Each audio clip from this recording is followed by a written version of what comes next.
Planımız dağdaki gizli göle gitmekti. Ama işler hiç planladığımız gibi gitmedi.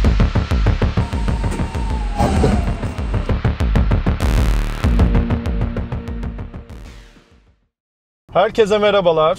Trabzon'un Çaykara ilçesindeyiz. Şu an Uzungöl yolundayız. Uydu görüntülerini, haritaları biraz kurcaladık. Nerelere gidebiliriz, ne yapabiliriz diye. Ve Uzungöl'ün ilerisinde 2 adet göl gördük. Ve buraya gitmeye karar verdik. Ulaşabilecek miyiz? Tabii kafamızda bir soru işareti. Şu an Tesla Model Y 2025 SR aracımızla yola devam ediyoruz. %30 şarjımız var. Şöyle göstereyim size. Baktığımızda Uzungöl'ün arka tarafında şarj istasyonu olduğunu gördük. Umarız çalışıyordur. 180'lik bir şarj istasyonu var. Burada aracımızı şarj edeceğiz. Daha sonra yolu takip ederek planladığımız rotaya göre planladığımız alana ulaşmaya çalışacağız. Heyecanlı bir serüven olacak. Bugün hava sisli, her an yağmur başlayabilir. Hava durumuna göre yağmurlu gözüküyor. Size de şöyle şu an şarjın rotasını göstereyim. Şu an Uzungöl yolundayız. Henüz daha Uzungöl'e varmadık. Burası Uzungöl oluyor. Şarjda arka tarafında gördüğümüz kadarıyla bir otelin otoparkında yer alıyor. Şimdi buraya kadarki serüvende ana yol üstünde küçük şarj istasyonları vardı hep. Bir sıkıntı yaşamadık.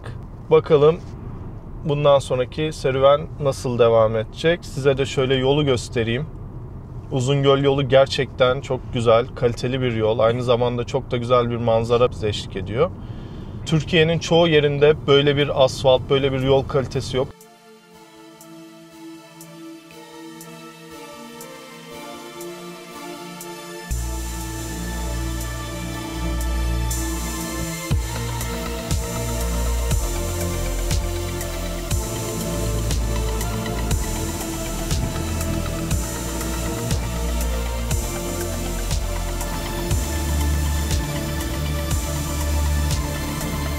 Evet, Uzungöl'de o gördüğünüz alanları gezdikten sonra şarja götürdük. 2 cihaz vardı. 180 kW'lık 4 araçlık şarj istasyonu vardı. Arabamızı tam burada şarj etmeye hazırlanırken bir anda diğer araç şarja takınca sigorta attı. E-şarjı aradık. Talep açtılar. Teknik personel yollayacağız dediler. Tabii biz bu sırada bekliyoruz. Şarjımız %22'lerdeydi. Hani riske girmek istemedik. Vaktimiz de vardı. Biraz sohbet ettik oradakilerle. Daha sonra otelin yanındaydı şarj istasyonu. Otelden görevli bir arkadaş geldi. Sağ olsun, yardımsever.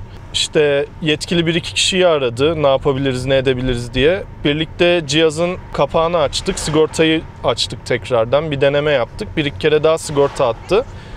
140 kW hızı geçince amperi karşılayamayıp sigortayı attırıyordu. Onu fark ettik denerken.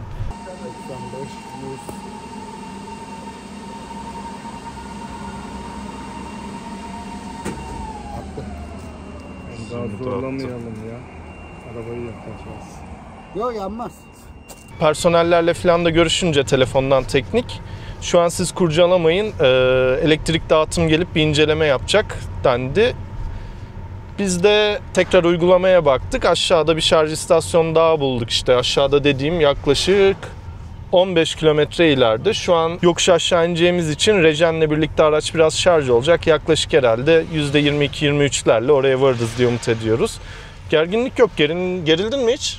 Yok, gerilmedik. Rahatız. Böyle bir aksiyon başımıza geldi yani. Şarj istasyonlarında böyle bir durum olabiliyor. Alternatifli rota kullanmak veya bir alternatif plan yaratabilecek şekilde bir istasyona gitmek çok mantıklı. Bizim için de orada bir deneyim oldu. Sigortanın atarken de videoya çektim.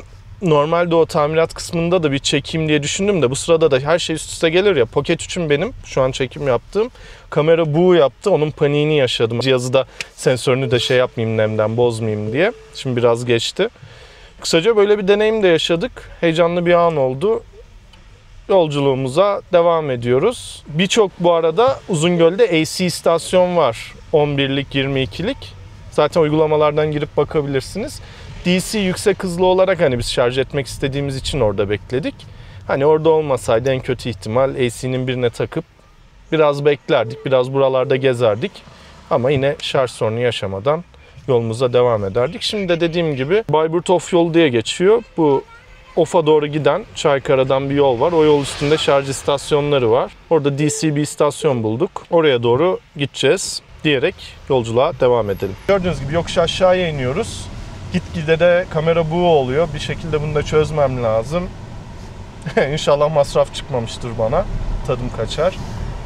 Ve yokuş indiğimiz için de araç şarjını birazcık %1-2 arttırarak herhalde varacağız. Şarj istasyonuna geldik. Bakalım arabada bir sıkıntı var mı? Şarj olacak mı? Heyecanlı bir şekilde abim takıyor porta. Taktın sanırım. Evet, şu an başladık. Bakalım, şu an 60 kW hızdayız. Evet, şu an araba şarj oluyor. Sıkıntı yok. Burada 70 kW'la şarj ediyoruz. %34'e de geldik. Sıkıntı yok.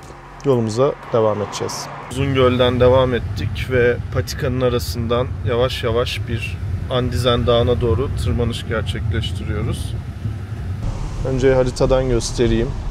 Şöyle bir rotamız var. 14 kilometreye 46 dakika.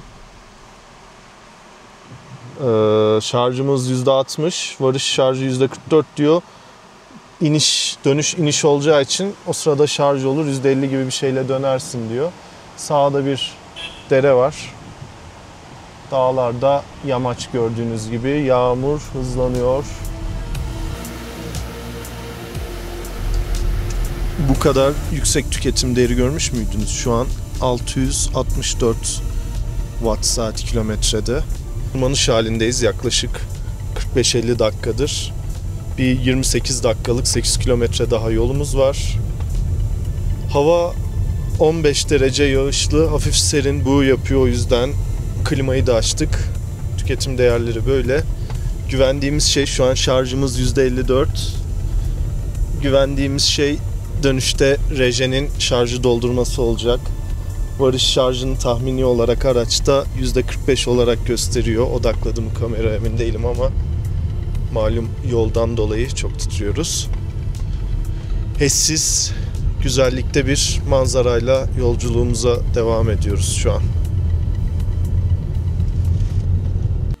Yağmur iyice şiddetini arttırmaya başlamıştı. Biraz ilerledikten sonra yol üzerinde karşılaştığımız köylüler bizi uyardı. Bu havada oraya gitmenin tehlikeli olduğunu, geçen ay aynı yolda bir kaza olduğunu ve 2 kişinin hayatını kaybettiğini, 4 kişinin de ağır yaralandığını söylediler. Ayrıca sis yüzünden gölde hiçbir şey göremeyeceğimizi, hem boşuna gideceğimizi hem de aracın bu yolda çok zorlanacağını anlattılar. Biz de bu sözlerden sonra Balıklıgöl planından vazgeçtik ve rotamızı Sultanmurat Yaylası'na çevirmeye karar verdik.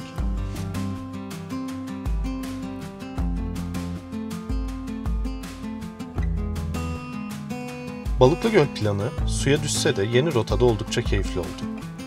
Sultanmurat Yaylası'na doğru tırmanmaya başladık. Yol boyunca yağmur, sis ve dağ manzarası bize eşlik etti. Dağların arasında ilerledikçe manzara değişiyor.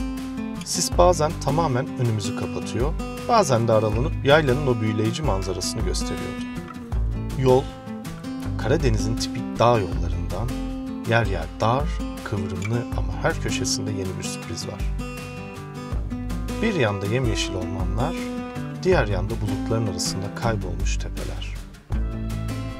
Yükseklere çıktıkça hava serinledi, sis daha da yoğunlaştı. Sessizlik içinde sadece yağmurun sesi, rüzgar ve lastiklerin uğultusu vardı. Elektrikli arabanın sessizliği işte tam bu atmosfer için yaratılmış gibiydi. Bu atmosfer yaylaya giden yolculuğu bambaşka bir deneyime dönüştürdü. Ve sonunda Sultanmurat Yaylası'na vardık.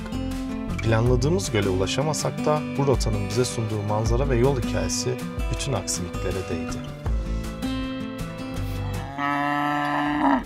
Sanırım bize hoş geldiniz diyorlardı. Sultanmurat Yaylası'nda kısa bir arazi sürüşü yaptıktan sonra aracımızı kenara çekip durduk. Karadeniz'e gelmişken çaylarımızı içmemek olmazdı. Yağmurun, sisin ve dağların arasında demlediğimiz çayları yudumlarken hem bu yolculukta yaşadığımız serüveni konuştuk hem de doğanın bize sunduğu bu güzelliğin tadını çıkardık. Ama havanın bu kadar sisli olması içimizde ufak bir burukluk bıraktı. Çünkü bazı manzaraları göremedik, bazı planlarımızı da gerçekleştiremedik. Yine de bu yolculuğun bize kattığı anılar, o küçük hayal kırıklıklarını unutturacak kadar güzeldi. Sonrasında köye geri döndük ve Ankara'ya dönüş için bavullarımızı toplamaya başladık. Böylece Karadeniz'deki serüvenimiz de yavaş yavaş sona ermiş oldu. O göle gidemedik ama yaylada gördüğümüz manzara bütün aksiliklere değdi.